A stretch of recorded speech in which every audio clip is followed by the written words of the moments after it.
তার পুরা বডিটাই বিছানার মধ্যে শায়িত। মাথার সাথে বডির যেমন সম্পর্ক, চোখের সাথে পুরা দেহের যেমন সম্পর্ক, গোটা দুনিয়ার সকল মানুষ মুসলমানগুলি একে অপরের সাথে এরকম সম্পৃক্ত। এই জন্য শুধু তাদের জন্য দোয়ার মাধ্যমেই আমাদের দায়িত্ব পালন হয়ে যাবে তারা, বরং তারা যে নির্যাতিত অবস্থায় আছে তাদেরকে মুক্ত করার জন্য আমাদেরকে শপথ করতে হবে। তাদের মুক্ত করার জন্য যা যা করার দরকার আমরা তাই করি, আর সেজন্য দরকার হলো আমাদের ইমানকে মজবুত করা। ইমান যদি মজবুত না হয় তাদেরকে মুক্ত করা সম্ভব হবে না। কারণ জালিমকে মুক্ত করতে হলে মজলুমের ইমানি জোর লাগে।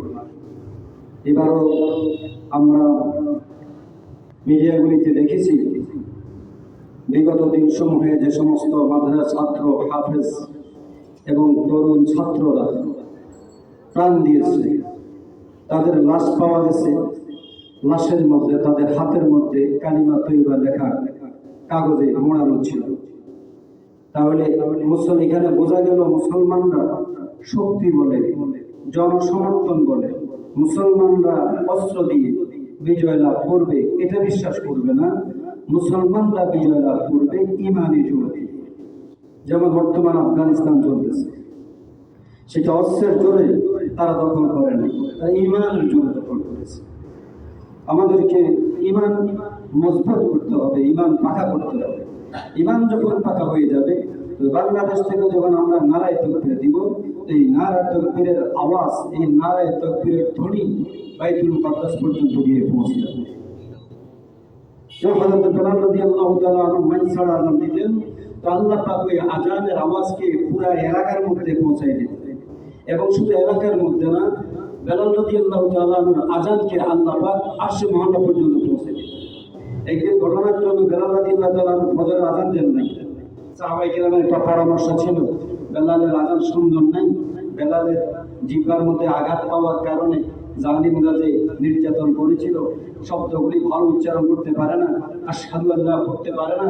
আশহাদু আল্লাহ বলে আমাদের কাছে একজন ভালো মুয়াজ্জিন আছে, কণ্ঠ বড় সুন্দর এবং শুদ্ধ, আপনি যদি অনুমতি দেন ওই সাহাবীকে আমরা মসজিদে নববীর মুয়াজ্জিন নিযুক্ত করব, আপনি যদি অনুমতি দেন হুজুর, ভালো একটা সুন্দর ধ্বনির আযান আছে।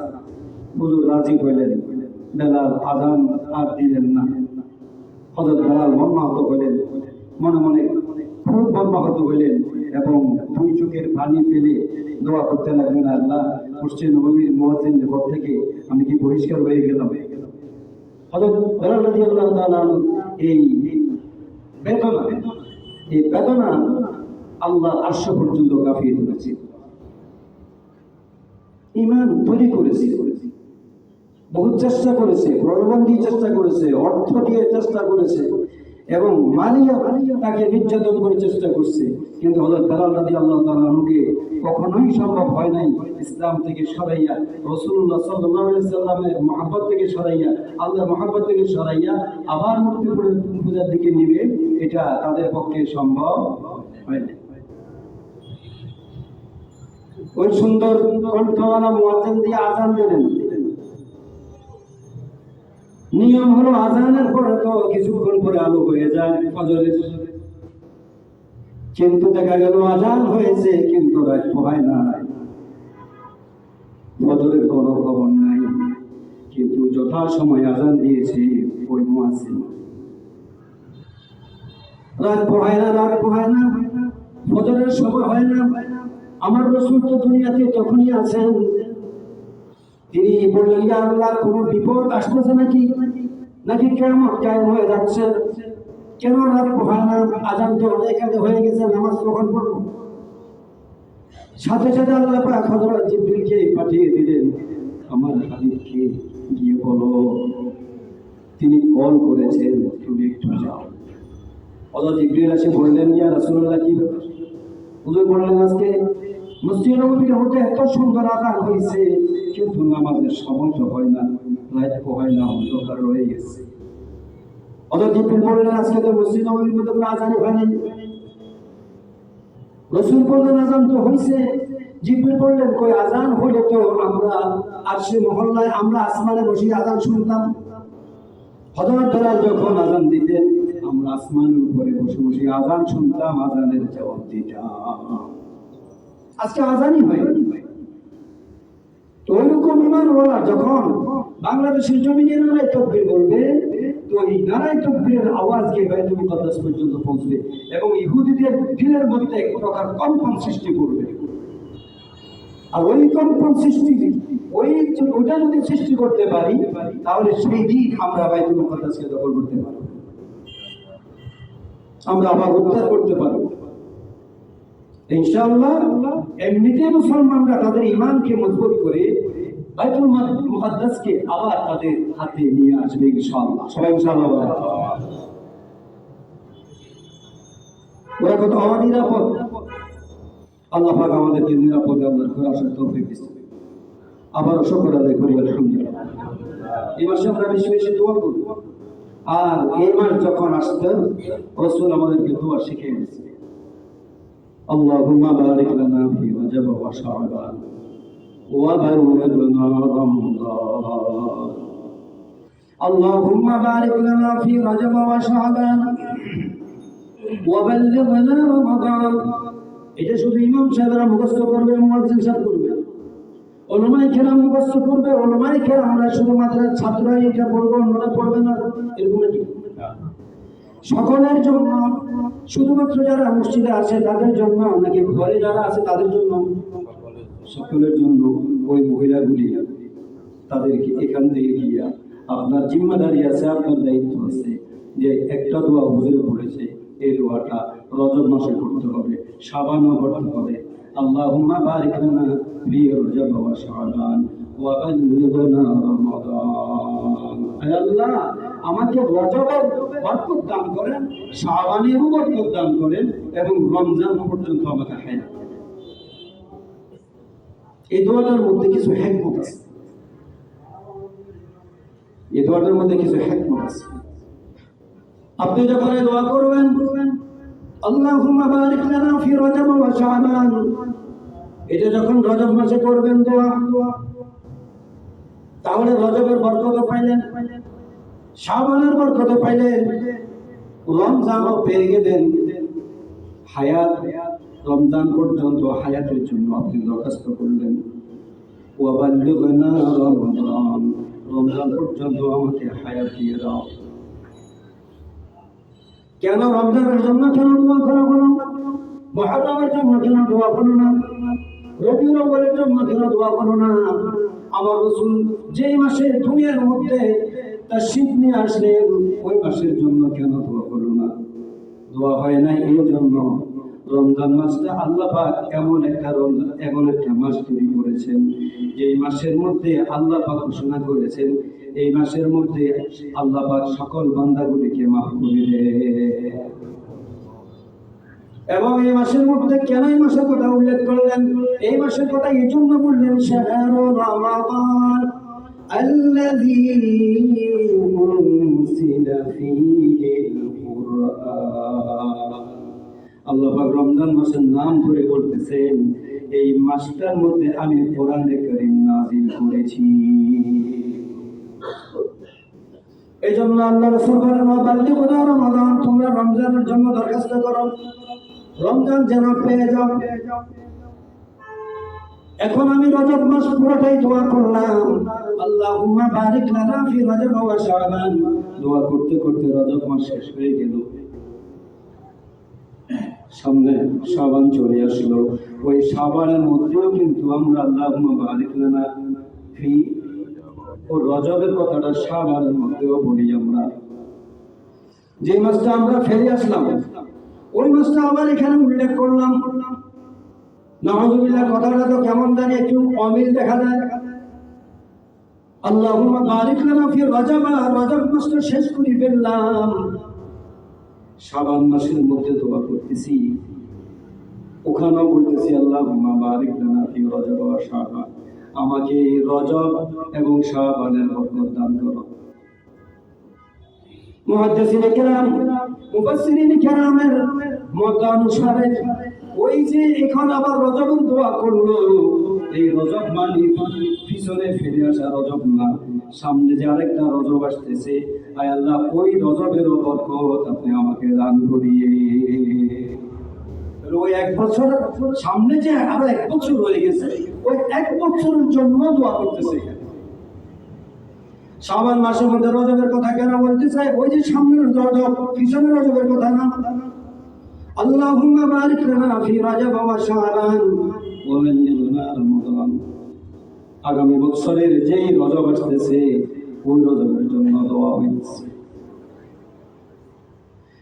যদি কোনো কারণবশত অথবা হায়াত যদি শেষ হয়ে যায়, ওই আগামী বছর রজব আসার আগে যদি দুনিয়া থেকে বিদায় নেওয়া যায়, বিদায় যদি কেউ নিয়ে ফেলে, দুনিয়া থেকে চলে গেছে, সে তার মৃত্যু আসে গেছে, এখন সে যে এক বছরের জন্য দোয়া করছিল বরকতের জন্য, আল্লাহ পাক ওই দোয়ার বরকতে ওই যে আগামী বছর রজবের আগে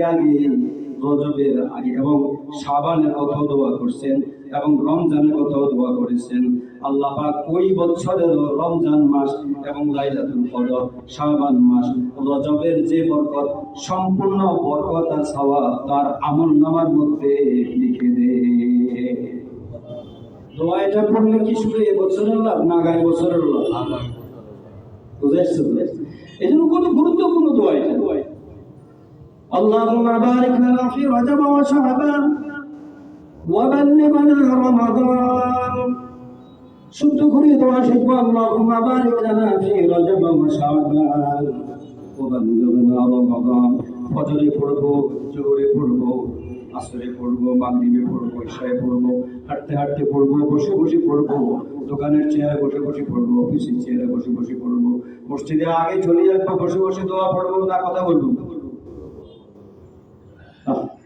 কথা বলে বসে বসে নিজের সমস্ত ইবাদতগুলিকে ডিলিট করে ফেলতেছে, কথা বলে। আবার কথা বলে আবার ইমাম সাহেবকে নিয়ে কথা বলে। কোন ইমাম সাহেব?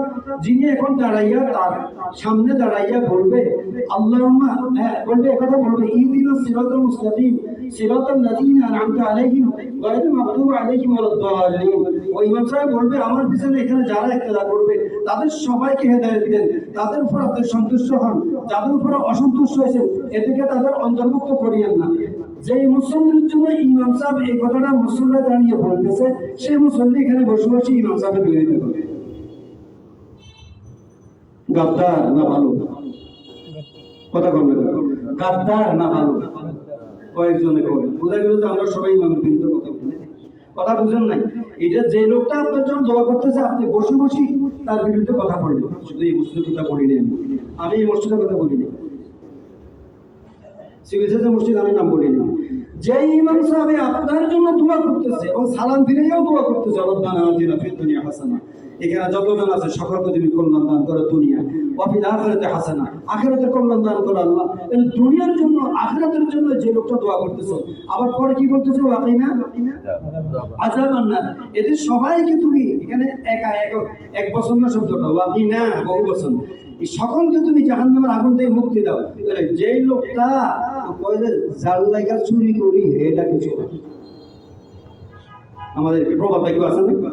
জাল লাগা চুরি করি হে কয় চোরা, খাটলে মায়না নাই বক্তই ঘুরে, বক্তই বলে খুব খারাপ, খাটলে মায়না নেই, খাটলাম টাকা পয়সা পাইলাম না, বক্তই বলে মানে কপাল খারাপ।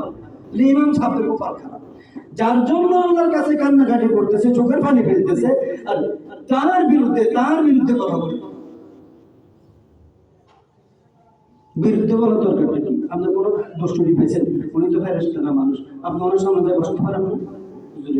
এই সমস্যা নেই, সাহস হয় না কেন? সাহস হলে এই জন্য আপনি নিজে দাগি আসামি, আপনি নিজেও অপরাধী, এই জন্য সাহস হয় না। সাহস থাকলে আপনি সামনে এসে বসিয়ে কথা বলবেন, এটাই বলে ভালো হবে। আমি তো বিভিন্ন জায়গায় যখন এদিক সেদিক সফরে যাই, আমি কোনো কিছু দেখলে তখন আমি যেটা ওনার চিকিৎসা না হলে এবং যেটা ওনার যদি আপনার পরিবর্তন না হয় তাহলে পুরা উম্মতের ক্ষতি হবে, মুসলিমের ক্ষতি হবে, তখন আমি ওনাকে কানে কানে গিয়ে বসি, সামনে বসি, ওনাকে প্রথমে আগে মাপ চাইয়ে নি, যদি আপনি বর্তমান না দেন এটা কথা বলতাম। আমার বলিলে আমাকে বলার একটা নিয়ম আছে, এটা একটু অতিরিক্ত কথা বলে ফেলাম। اللهم بارك لنا في رجب وشعبان وبلغنا رمضان। আমি দোয়া করবো আল্লাহর দরবারে, কিন্তু এর মধ্যে যদি কোনো হিকমত আল্লাহ পাকে থাকে। হিকমত কি? হিকমত হলো এমন অবস্থা হতে পারে দোয়া আমি উপস্থিত কবুল দেখি নাই, দোয়া করলাম কিন্তু কবুল হয় নাই, অথচ আল্লাহ বলেন উনি আস্তাজিব লাকুম, তুমি দোয়া করো আমি কবুল করব। কিন্তু আল্লাহ পাক এই কথা বলেন নাই তুমি দোয়া যদি এখন করো এখন কবুল করব, দুনিয়ার জন্য কবুল করব, এটা বলেন না। আল্লাহ পাক বলছেন আমি দোয়া কবুল করব। কবুল করব মানে কবুল হয়ে গেছে, এই দোয়াটা হয়তো ফল দেরিতে দিব, অথবা এখন দিব, অথবা এখনো দিব না, দেরিতেও দিব না, ওটার ফল আমি তোমার জন্য রেখে দিয়েছি। ওই যে বড় হায়াতে যখন চলে যাবা তখন তোমার পাতেও হবে ওই দোয়াটা, এই জন্য এটা আমি তোমার জন্য রেখে দিয়েছি। অনেক হিকমত হযরতে দাউদ আলাইহিস সালামের যুগে, হযরতে দাউদ আলাইহিস সালামের যুগের মধ্যে একজন মহিলা ঘরের মধ্যে কোনো খাবার নাই, খাবার শেষ হয়ে গেছে, বাজারে গেলেন কিছু আটা নিয়ে আসতেছেন। আটাগুলি নিয়ে আসার সময় এমন জোরে বাতাস আসলো, বাতাস আসার পরে ওর হাত থেকে বাতাসের ব্যাগটা এত জোরে নিয়ে গেছে, একটা আটাও নাই, সব আটাগুলি একেবারে মিশে গেছে। দাউদ আলাইহিস সালাম নবী, ওই মহিলা কাঁদতে কাঁদতে ঘরে যেতেছে, হিকমত দেখেন, কাঁদতে কাঁদতে ঘরে যায়, সামনে সুলাইমান আলাইহিস সালামের সাথে সাক্ষাৎ। সুলাইমান আলাইহিস সালাম হলেন দাউদ আলাইহিস সালামের ছেলে, বাবাও নবী বেটাও নবী। সুলাইমান আলাইহিস সালাম জিজ্ঞেস করলেন মহিলা কাঁদো কেন? সে বলল আমার আটাগুলি বাতাস নিয়ে গেছে, কি খাবো?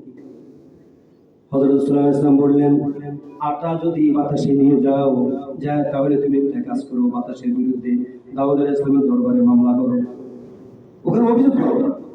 মহিলা বললেন আপনি কি পাগল হয়ে গেছেন? বাতাসের বিরুদ্ধে কোনোদিন কি মামলা হয়? বাতাসের বিরুদ্ধে কি কোনো অভিযোগ হয়? বলে হ্যাঁ হবে, তুমি দাউদ আলাইহিস সালামের কাছে যাও। সুলাইমান আলাইহিস সালাম যখন বললেন, সাথে সাথে মহিলা উদ্বুদ্ধ হলেন, নবীতে ভিতরে গিয়ে সালাম দিয়ে ঢুকলেন, কি ব্যাপার, কেন আসছেন? আমার আটাগুলি বাতাসে নিয়ে গেছে, আপনার কাছে আসছে একটু কমপ্লেন করার জন্য। দাউদ আলাইহিস সালাম অন্য কোনো কথা বললেন না, একজন মন্ত্রীকে ডাকলেন, খাদ্যমন্ত্রী, এই তুমি এদিকে আসো, যেই পরিমাণ আটা বাতাসে নিচে তার দ্বিগুণ তাকে দিয়ে দাও। ওই মহিলাটা দ্বিগুণ আটা পেয়ে গেল, খুশি হয়ে বেরিয়ে চলে গেল। সুলাইমান আলাইহিস সালামের সাথে আবার দেখা হলো, বলল কি ব্যাপার, কমপ্লেন করছেন? বলে না কমপ্লেন করি নাই। কেন? আমি যখন আমার আটা নিয়ে গেছে বলছি আমাকে দ্বিগুণ দিছে, আমি এটা নিয়ে বাড়িতে চলে যাচ্ছি। বলে না এটা নিয়ে তুমি যে চলে যাচ্ছ, যেই বাতাসে তোমার আগের আটাগুলি নিয়ে গেছে ওই বাতাসের বিরুদ্ধে একটু অভিযোগ করো। আবার চলে গেলেন, আবার যাওয়ার পরে আবার ডাবল দিয়ে দিলেন, আবারও মহিলা চলে আসলেন। হযরত সুলাইমান আলাইহিস সালাম বললেন কি ব্যাপার, হয়েছে নাকি অভিযোগ? না অভিযোগ হয় নাই, আমাকে আরো বেশি দিছে, খুশিতে চলে আসছি। বলে যত বেশি দেব বাতাসের বিরুদ্ধে তোমাকে কমপ্লেন করতে হবে। মহিলা আবার ঢুকলেন, দাউদ আলাইহিস সালাম চিন্তা করলেন আবার কেন আসছে? বললেন ওই বাতাসের বিরুদ্ধে আমি আপনার কাছে একটু কমপ্লেন করলাম।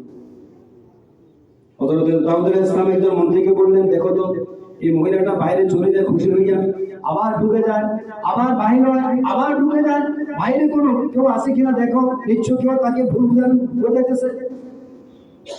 মন্ত্রী বাইরে হলেন, বাইরে দেখলেন হযরত সুলাইমান আলাইহিস সালাম বাইরে দাঁড়ানো আছে। হযরত দাউদ আলাইহিস সালামের কাছে যখন এই খবরটা দিয়ে দিলেন, দাউদ আলাইহিস সালাম বললেন আমার ছেলেকে একটু ডাকো, ছেলেকে একটু ডাকো। ছেলে আসলে, আসার পরে বললো কি ব্যাপার, এই মহিলা তো বারবার এখান থেকে বেরিয়ে চলে যাচ্ছে, তুমি কেন বারবার তাকে আবার ভিতরে পাঠাচ্ছ? হযরত সুলাইমান আলাইহিস সালাম বললেন তাকে আমি পাঠাচ্ছি বাবা জান, সে তো বাতাসে নিয়ে গেছে, বাতাসের বিরুদ্ধে কথা বলেছে, এটা আপনি আমার পিতা, আপনি আছেন, আমাকে না বলে আপনার কাছে বললে এটা একটা ভালো ব্যবস্থা হবে, এই জন্য আপনার কাছে পাঠাইছি আমি। সুলাইমান আলাইহিস সালামের এই কথা শুনে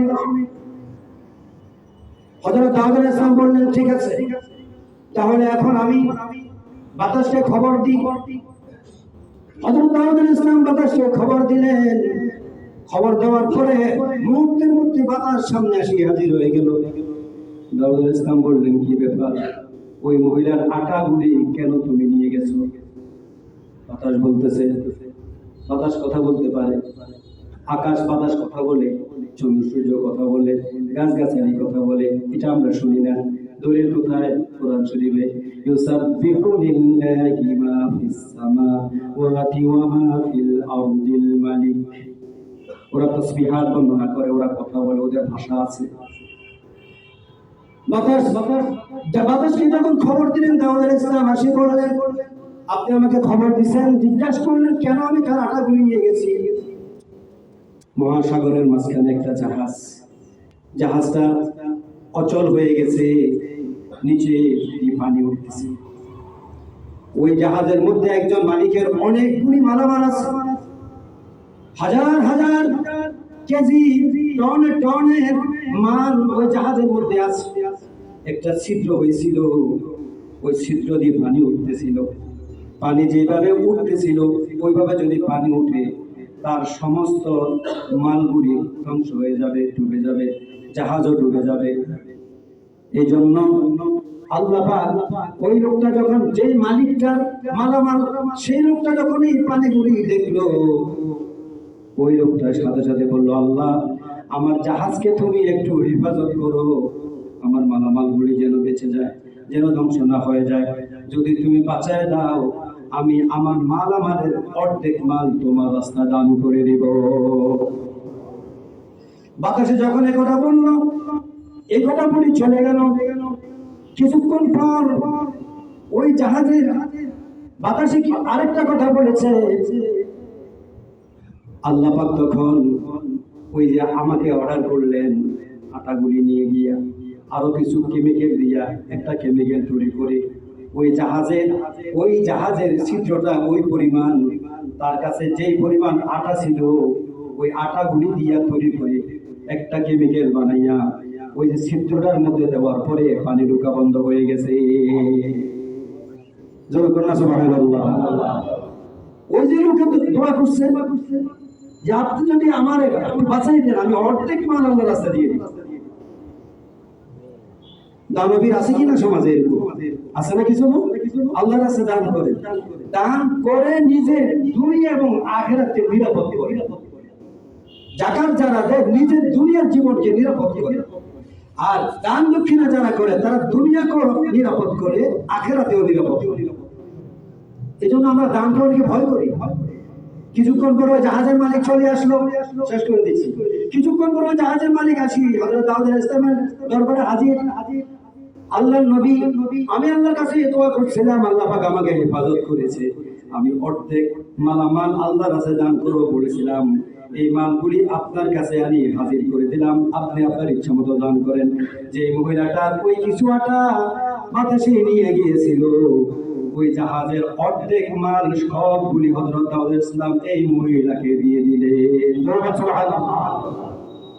তুমি এত কাঁদছো অল্প কিছু আটার জন্য, সবর করছো, আল্লাহ পাক তোমাকে বড় ফল দান করছে। আমরা আমাদের উপরে যত বিপদ আপদ আসবে আমরা সবর করব, এই সবরের ফলাফল আল্লাহ পাক আমাদেরকে বড় ফল দিবেন। আল্লাহ পাক আমাদের সকলকে সবর করার তৌফিক দান করুন। যারা সুন্নাত পড়ে